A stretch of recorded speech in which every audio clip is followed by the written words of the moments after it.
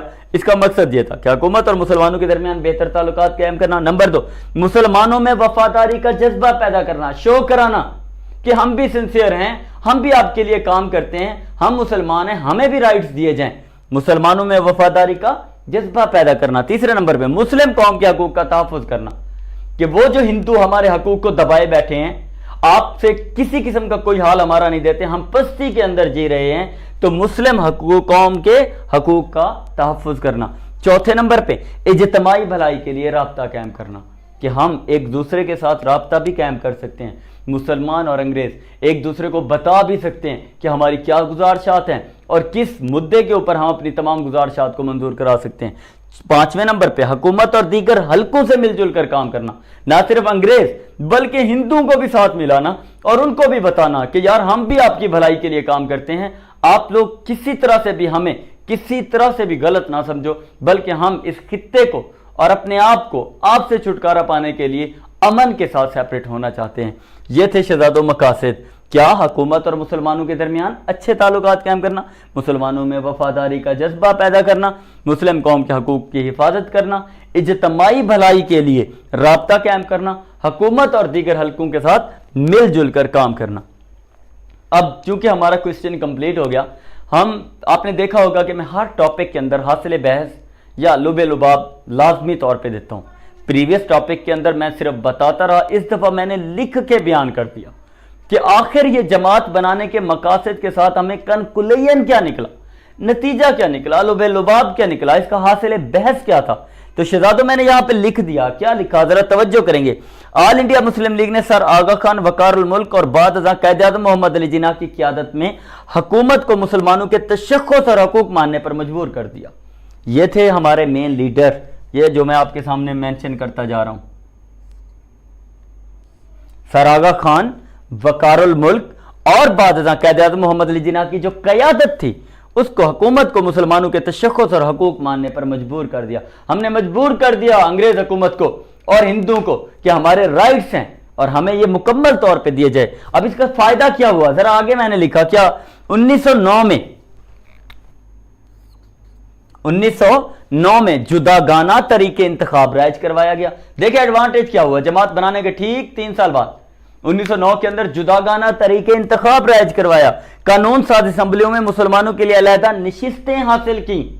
اب مسلمانوں کو نشستیں مل رہی ہیں، جماعت بنانے کا مقصد سارا سامنے آ رہا ہے۔ 1909 کے اندر جداگانہ طریقے انتخاب رائج کروایا جا رہا ہے، مسلمانوں کو قانون ساز اسمبلیوں میں مسلمانوں کے لیے علیحدہ نشستیں حاصل کی اور دیگر جماعتوں سے برصغیر کے مستقبل کے بارے میں مذاکرات کیے گئے۔ دوسری جماعتیں، یونیسنٹ پارٹی، مجلس احرار، جمعیت علماء ہند، مختلف قسم کی پارٹیوں کے ساتھ بھی برصغیر کے فیوچر کے لیے بھی بات چیت کی گئی۔